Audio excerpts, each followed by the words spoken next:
രാജ്യസഭയിൽ സഖാവ് A Rahim INA ഭടൻ വക്കം അബ്ദുൽ ഖാദറിനെ കുറിച്ച് ഘോരഘോരം സംസാരിക്കുന്നത് കേട്ടു. അതിൽ ആവേശം കൊള്ളുന്നതും അഭിമാനം കൊള്ളുന്നതും കണ്ടു. റഹീമെ, താങ്കൾക്ക് നാണമുണ്ടോ? INA ഭടന്മാരെ പിടിച്ചു കൊടുക്കാമെന്ന് ബ്രിട്ടനോട് രേഖാമൂലം ഉറപ്പു നൽകിയ കമ്മ്യൂണിസ്റ്റ് പാർട്ടിയിലെ അംഗമാണ് താൻ. തനിക്ക് നാണവും ഉളുപ്പും ലെവലേശമുണ്ടോ? തനിക്കറിയാമോ താനൂർ കടപ്പുറത്തിറങ്ങിയ വക്കം അബ്ദുൽ ഖാദറിനെ ബ്രിട്ടീഷുകാർക്ക് പിടിച്ചു കൊടുത്തത് ആരാണെന്ന്? അന്ന് ബ്രിട്ടന് വേണ്ടി ആ പണി എടുത്തുകൊള്ളാമെന്ന് എഴുതി ഒപ്പിട്ട് കൊടുത്തത് തൻ്റെ പാർട്ടിയുടെ ജനറൽ സെക്രട്ടറി ആയിരുന്നു PC ജോഷി. എന്നിട്ട് ഒരു ഉളുപ്പുമില്ലാതെ രാജ്യസഭയിൽ ഗീർവാണമടിക്കുകയാണ്. വക്കം അബ്ദുൽ ഖാദറിൻ്റെ പേരിൽ അഭിമാനം കൊള്ളുകയാണ്. ചരിത്ര രേഖകളുടെ അടിസ്ഥാനത്തിൽ തന്നെയാണ് പറയുന്നത്. അതായത് പെനാങ്കിലെ സ്വരാജ് ഇൻസ്റ്റിറ്റ്യൂട്ടിൽ പരിശീലനം നേടിയ വക്കം ഖാദറിനെ ബ്രിട്ടീഷ് ഇന്ത്യയുടെ വിവിധ സ്ഥലങ്ങളിലെത്തി രഹസ്യ പ്രവർത്തനം നടത്താൻ INA നിയോഗിച്ചു. അതിൻ്റെ ഭാഗമായി 1942 സെപ്റ്റംബർ 18 അദ്ദേഹം ജപ്പാൻ കപ്പലിൽ ഇന്ത്യയിലേക്ക് തിരിച്ചു.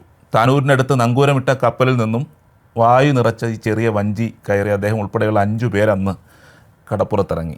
എന്നാൽ ഈ ധീര ദേശാഭിമാനികളെ ചില നയവഞ്ചകർ പിടികൂടി MSPക്ക്, അതായത് മലബാർ സ്പെഷ്യൽ പോലീസിൽ ഏൽപ്പിച്ചു. കഠിനമായ മർദ്ദനം, ക്രൂരത, ഇതെല്ലാത്തിനും ശേഷം രാജ്യദ്രോഹ കുറ്റം ചുമത്തി അദ്ദേഹത്തെ ജയിലിലിട്ടു.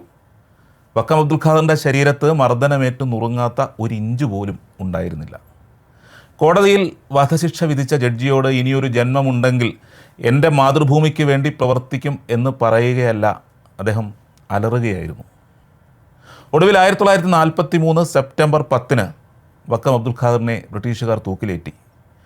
ഭാരത് മാതാ കി ജയ് വിളിച്ച് വന്ദേമാതര ഗാനം പാടിയാണ് ആ യുവകോമളൻ അനശ്വരനായത്. അദ്ദേഹം കേരളത്തിൻ്റെ ഭഗത് സിംഗ് എന്നാണ് അറിയപ്പെടുന്നത്. എന്തുകൊണ്ടാണ് കേരളത്തിൻ്റെ ചരിത്രം വക്കം അബ്ദുൽ ഖാദറെ തമസ്കരിച്ചത്? അദ്ദേഹത്തിന് ഉചിതമായ ഒരു സ്മാരകം പോലും ഇല്ലാത്തത് എന്തുകൊണ്ടാണ്? ഇന്ത്യൻ നാഷണൽ ആർമിയിൽ ചേർന്ന് ബ്രിട്ടീഷുകാരാൽ തൂക്കിലേറ്റപ്പെട്ട ആ ധീര ദേശാഭിമാനിക്ക് മലയാളം ഉചിതമായ ഒരു സ്മാരകം ഒരുക്കാത്തത് എന്തുകൊണ്ടാണ്? അത് അന്വേഷിച്ചപ്പോൾ ചെന്നെത്തിയത് ഒരു കൊടും ചതിയുടെ രേഖകളിലേക്കാണ്. ബോംബെ ഖേത്വാദി മെയിൻ റോഡിലെ കമ്മ്യൂണിസ്റ്റ് പാർട്ടി ഓഫ് ഇന്ത്യയുടെ സെൻട്രൽ ഹെഡ് ക്വാർട്ടേഴ്സിൽ നിന്ന് 1943 മാർച്ച് 15 തീയതിയിൽ ബ്രിട്ടീഷ് വൈസ്രോയി കൗൺസിലിലെ ആഭ്യന്തരാംഗം റെജിനാൾഡ് മാക്സ്വെല്ലിന് സമർപ്പിച്ച ഒരു റിപ്പോർട്ടിലുണ്ട് ആ നയവഞ്ചനയുടെ രൂപരേഖകൾ. Party general secretary Shri Puranchand Joshi, അതായത് PC ജോഷി, നേരിട്ട് ഒപ്പിട്ട് കൊടുത്ത ആ റിപ്പോർട്ടിലാണ് എന്തുകൊണ്ട് വക്കം അബ്ദുൽ ഖാദർ വിസ്മരിക്കപ്പെട്ടവനായി എന്നതിൻ്റെ ഉത്തരമുള്ളത്. ഭാരതത്തിൻ്റെ ഓരോ പ്രവിശ്യയിലും ക്വിറ്റ് ഇന്ത്യ സമരത്തെ തകർക്കാൻ, പണിമുടക്കിനെ തോൽപ്പിക്കാൻ, സുഭാഷ് ബോസിൻ്റെ INAയെ പോലീസിന് കാട്ടിക്കൊടുക്കാൻ ബ്രിട്ടീഷുകാരൻ്റെ സൈന്യത്തിൻ്റെ കൂടെ നിന്ന് തങ്ങൾ എന്തൊക്കെ ചെയ്തു എന്ന് വ്യക്തമാക്കുന്ന റിപ്പോർട്ടായിരുന്നു അത്. അതിൽ കേരളത്തിൽ ബ്രിട്ടീഷുകാർക്ക് വേണ്ടി എന്തൊക്കെ ചെയ്തു, ബ്രിട്ടീഷ് ദാസന്മാരായ കമ്മ്യൂണിസ്റ്റുകാർ എന്തൊക്കെ ബ്രിട്ടീഷുകാർക്ക് വേണ്ടി ചെയ്തു എന്നൊക്കെ അക്കമിട്ട് നിരത്തിയിട്ടുണ്ട്. അതിലൊരു ഭാഗം ഇങ്ങനെയാണ്. അതിൽ നിന്ന് കാര്യം നമുക്ക് മനസ്സിലാവും. ഏകതാവാര പ്രതിജ്ഞ എന്ന പേരിൽ 2000 കോപ്പികൾ ഞങ്ങൾ അച്ചടിച്ച് വിതരണം ചെയ്തു. ഈ പ്രതിജ്ഞയുടെ ഭാഗമായി ഒപ്പുശേഖരണം നടത്തി. ഒപ്പിട്ടവരെല്ലാം രാജ്യത്തെ, അതായത് ബ്രിട്ടീഷ് ഇന്ത്യയെ ജാപ്പ് ഫാസിസ്റ്റുകളിൽ നിന്ന് രക്ഷിക്കുമെന്ന് പ്രതിജ്ഞ ചെയ്തു. ബ്രിട്ടീഷ് സൈന്യത്തോടൊപ്പം മുന്നിൽ നിന്ന് സഹകരിക്കും. രഹസ്യമായി കടപ്പുറത്ത് വന്നിറങ്ങുന്ന 5-ാം പത്തികളെ വേട്ടയാടി പിടിച്ച് അധികൃതരെ ഏൽപ്പിക്കുമെന്നും പ്രതിജ്ഞ ചെയ്യുന്നു. ആരാണ് ഈ 5-ാം പത്തിക്കാർ? അത് INAയുടെ ഭടന്മാരാണ്.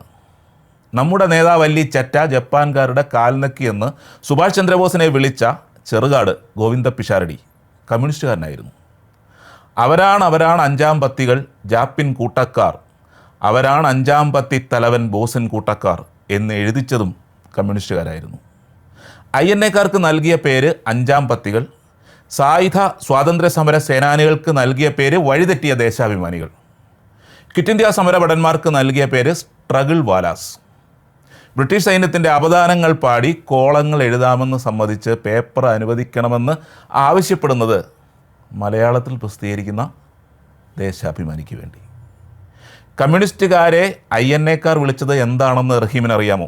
സ്വരാജ്യദ്രോഹികളെന്നായിരുന്നു വിളിച്ചിരുന്നത്. ആ സ്വരാജ്യദ്രോഹികളായ കമ്മ്യൂണിസ്റ്റുകാരാണ് വക്കം അബ്ദുൽ ഖാദർ എന്ന ധീര ദേശാഭിമാനിയെ ബ്രിട്ടീഷുകാർക്ക് ഒറ്റിക്കൊടുത്തതെന്ന് നമുക്ക് നിസ്സംശയം പറയാം. 5-ാം പത്തികളെന്ന് പേരിട്ട് INAക്കാരെ ഒറ്റിക്കൊടുക്കാൻ പ്രതിജ്ഞയെടുത്തെന്ന റിപ്പോർട്ട് ബ്രിട്ടീഷുകാർക്ക് കൊടുത്തത് കമ്മ്യൂണിസ്റ്റുകാരാണ്. സ്വാഭാവികമായിട്ടും മറ്റാരാണ് ഈ INA ഭടന്മാരെ ഒറ്റുകൊടുക്കുന്നത്?